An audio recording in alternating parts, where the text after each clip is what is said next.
Behind me is the grave of Bayram Kuri, who is buried here in a communist cemetery, a partisan cemetery, because the Hoxhaist regime actually celebrated a lot of elements of the Kachak uprising of the 1920s. See, a lot of the leaders of this uprising managed to work with the Soviet Union. At that time, Comintern believed in granting every ethnic identity their own homeland. They believed that this would destabilize the imperialist regimes and empires and cause people to break into smaller, more closely associated workers' states. Now, Bayram Kuri was praised by Hoxha, but at the same time, many Albanian nationalists today would say that this sort of affiliation with Comintern and with the Soviet Union was more opportunistic and that they would have sided with just about anybody who gave them arms.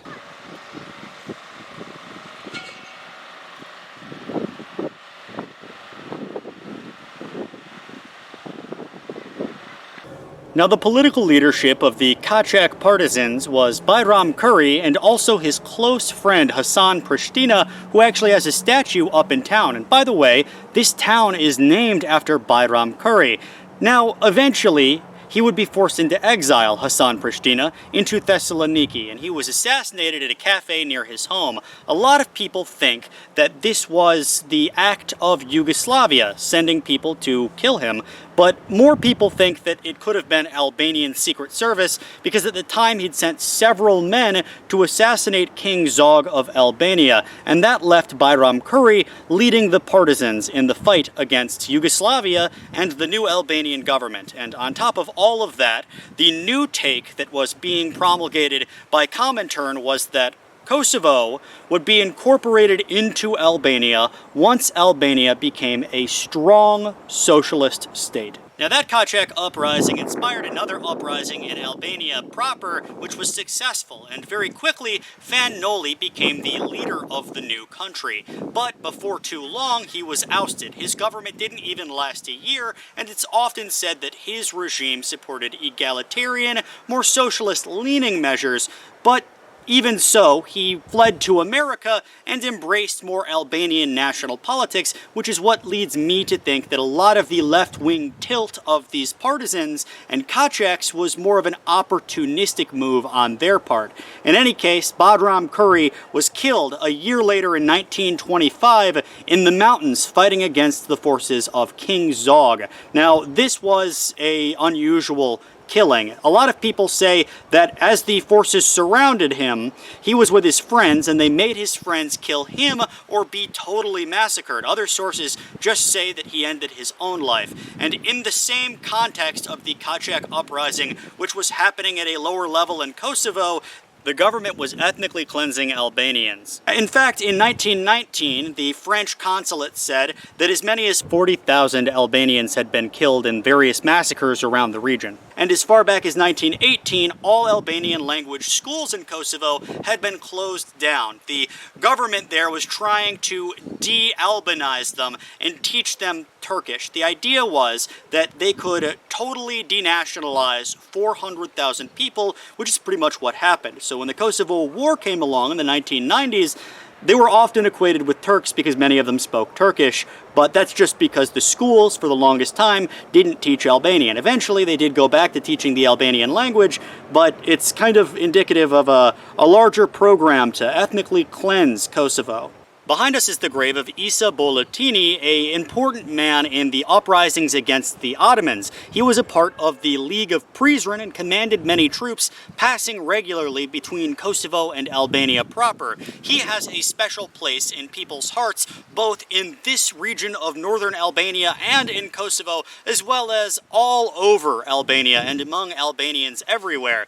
Now, a lot of people think that he's probably not buried here. In fact, last time I talked with some locals, they said Mixikoli is buried here, but he's probably actually buried somewhere else. He was very clearly buried with his family up just north of Mitrovica, but this is just kind of something that the Hoxha regime did. They placed national heroes at the back of the cemetery so they could still pretend they cared deeply about the roots of Albanian culture. Behind us now is Asim Vokshi, who was a staff officer in the Garibaldi Battalion in the Spanish Civil War. He was killed in 1937 and became a hero to communists and socialists, not only in the Balkans, but all across the world. If you've seen the Oppenheimer movie, they make some mentions in passing to the fact that the Spanish Civil War truly was the beginning of World War II. It happened years before the Nazis invaded Poland. This was something that people went to go and fight. George Orwell very famously fought alongside them, and unlike a lot of other communists that served in the Spanish Civil War and were imprisoned by Enver Hoxha, someone like him could be commemorated and celebrated because in his death he became a martyr and somebody who couldn't make Trotskyist statements later. Behind us now is the grave, although it's probably just a memorial to Miksokoli, one of the most famous Albanian freedom fighters among any historical narrative. Now, as young as the age of 16, he and many other Albanians were encircled by Montenegrin forces, and it seemed like all was lost until he picked up the reins of leadership, literally just as a boy, and fought their way out of that encirclement. He then would go to Prizren and would come back and forth, the agreement being that he was protected by a rich local man named Emir Prizreni, and that he wouldn't bring the fight against the Ottomans to the local community. He would use that as a base of operations and then leave. But when he did kill a rich local Turk, he had to flee to the town of Peja when he was protected by a man named Hachi Zeka. He is still actually buried just behind the mosque in the main bazaar of the town of Peja. Now, as this story goes on, you need to remember that during all of these events, Miksokoli is literally just a boy. At this point, he's 18 years old, continuing assassinations, picking off Ottoman soldiers and public officials, and eventually he flees into the mountains. And when he's only 18, he meets a man named Suleiman Vokshi, who teaches him the mountain way of life, and it's after this that he gains the knowledge of mountain warfare. He partakes in the League of Prizren and begins to fight on many different fronts, becoming a hero, and he does this for years, into the old age that he would die at. And I should specify that he wasn't actually that old when he died in 1881. It's just that most depictions of him, most posters, I've seen him on t-shirts and decals on cars, they show him as a very old man with a long white beard. In any case, in 1881, he is being pummeled by Ottoman forces, and the troops under his command look like they're about to fail. But he gets up close to an Ottoman cannon, sees they've lit the fuse, knows that he can't personally pick off those soldiers, but realizes that if he presses his chest against the cannon, it will explode. And sure enough, it did, and rolled down the hill.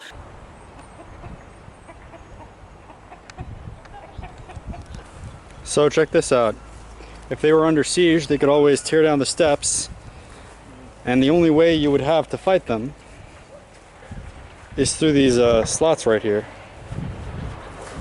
Although Miksokoli died in that fight, it rallied his troops to victory against the Ottomans, and they went on to continue fighting. Now, I did pay a little bit of attention to the fact that his great-great-grandson died in the insurgency in 2001 with the National Liberation Army. He served with honor in the Kosovo Liberation Army and then continued fighting afterwards, while also being a police officer in Kosovo as a legitimate job. He was smuggling guns into Macedonia and was killed when his ammunition stockpile exploded, taking the lives of 4 other NLA volunteers with him.